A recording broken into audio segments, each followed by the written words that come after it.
आज के इस वीडियो प्रोग्राम में आप सभी का स्वागत है।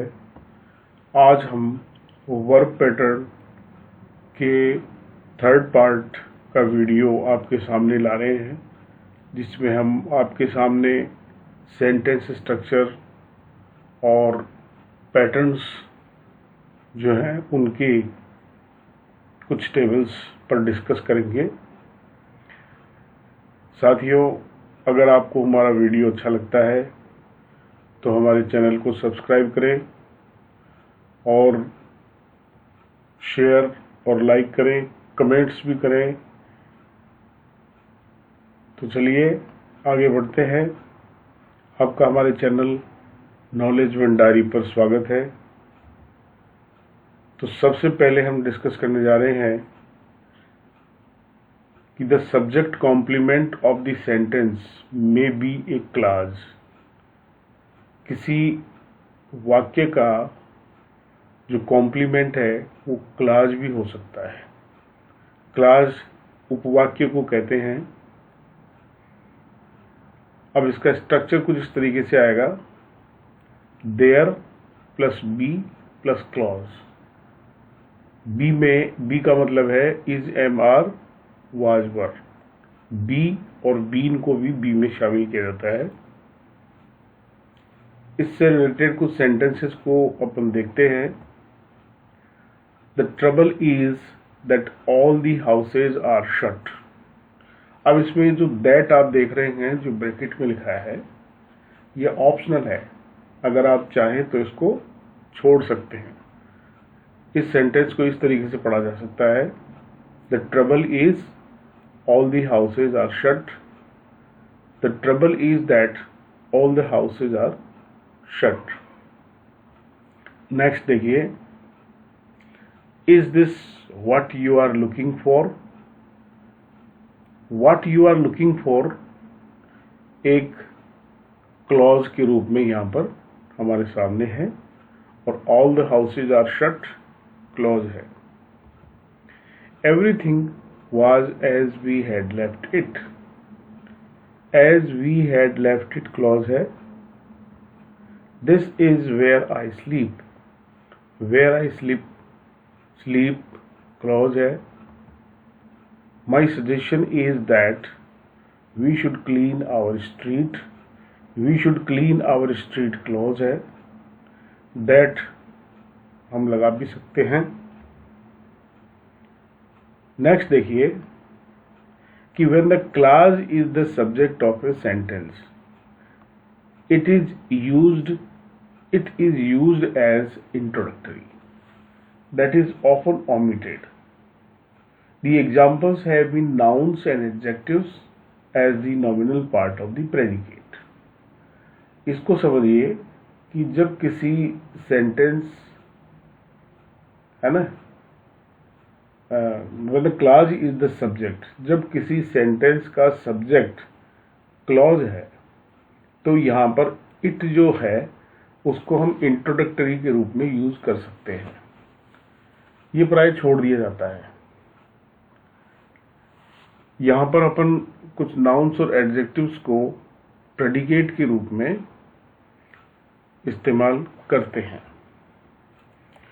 और इसको इस स्ट्रक्चर के माध्यम से समझ सकते हैं।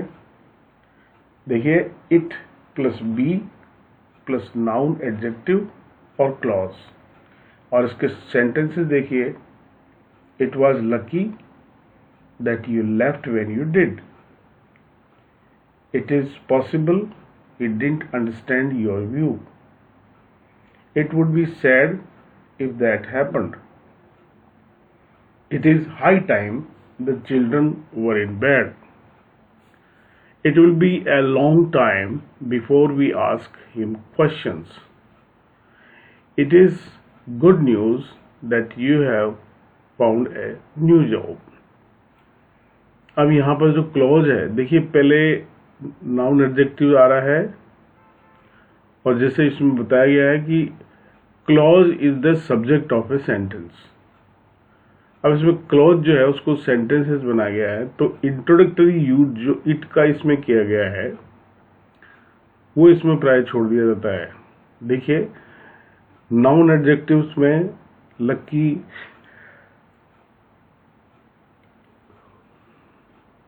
Possible, sad, high time, long time, good news, ये नाउन एडजेक्टिव है।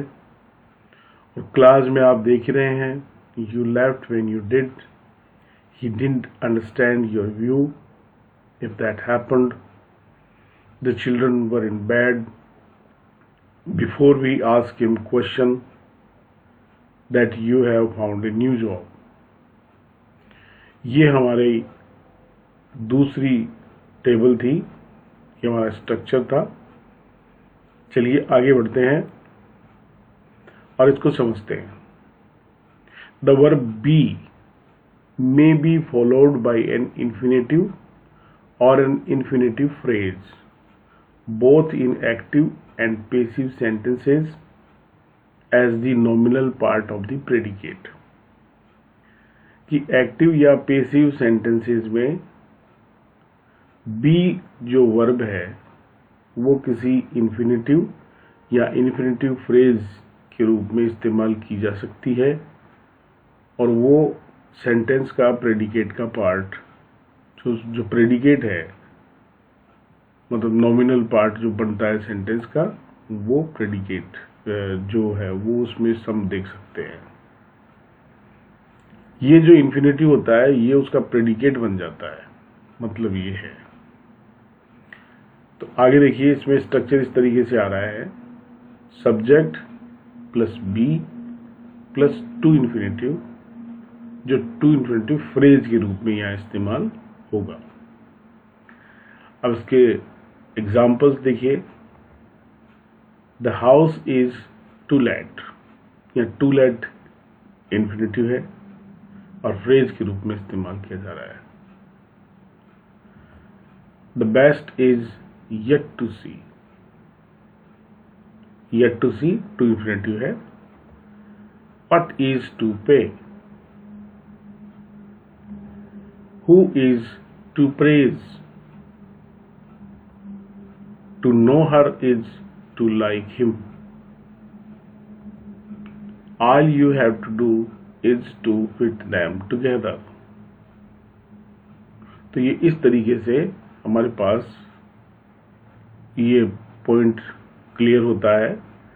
इसमें हमने टू इन्फिनेटिव को और टू इन्फिनेटिव फ्रेज को इस्तेमाल किया है, और बी टाइप वर्ब हमने इसमें लगाई है।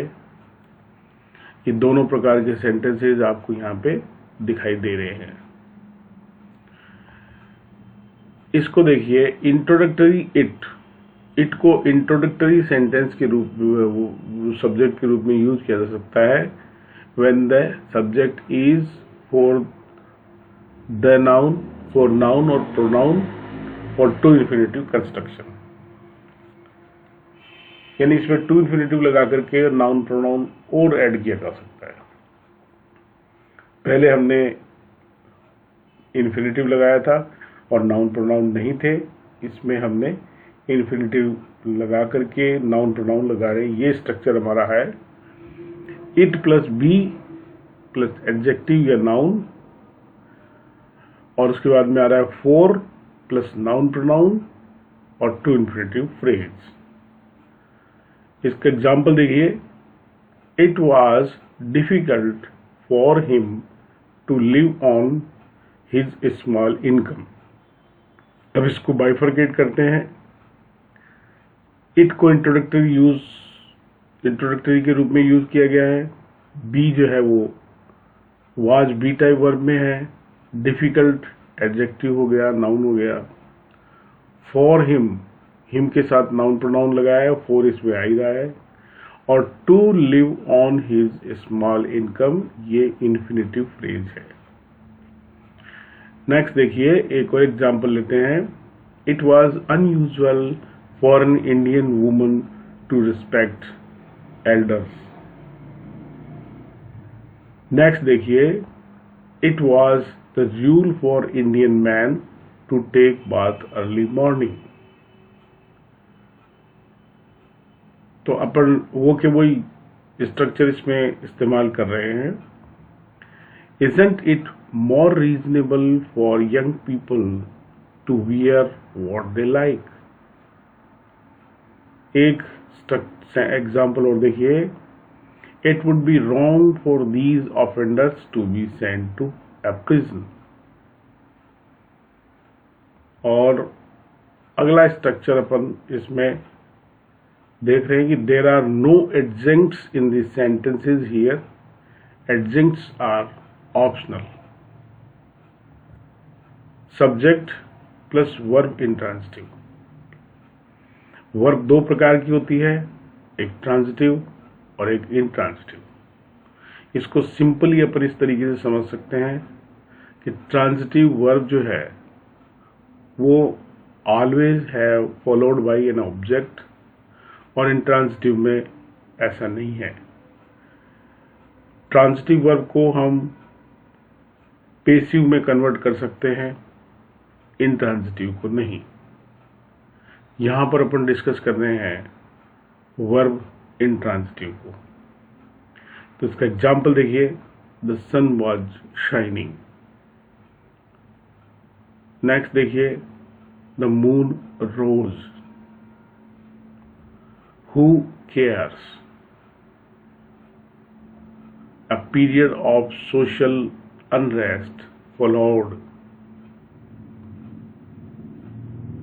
The car won't start. It was raining. तो ये आप देख रहे हैं कि एडजेंक्ट्स का जो है वो इन सेंटेंसेस में यूज नहीं किया गया है. Thanks for your time. आपको निश्चय ही हमारा ये वीडियो सीरीज पसंद आई होगी. हम अपने चैनल नॉलेज वन डायरी में कुछ सेंटेंस पैटर्न्स के और वीडियोस भी लेकर के आ रहे हैं. तब तक आप हमारे चैनल पर बने रहें. सब्सक्राइब और शेयर करते रहें. Thank you very much.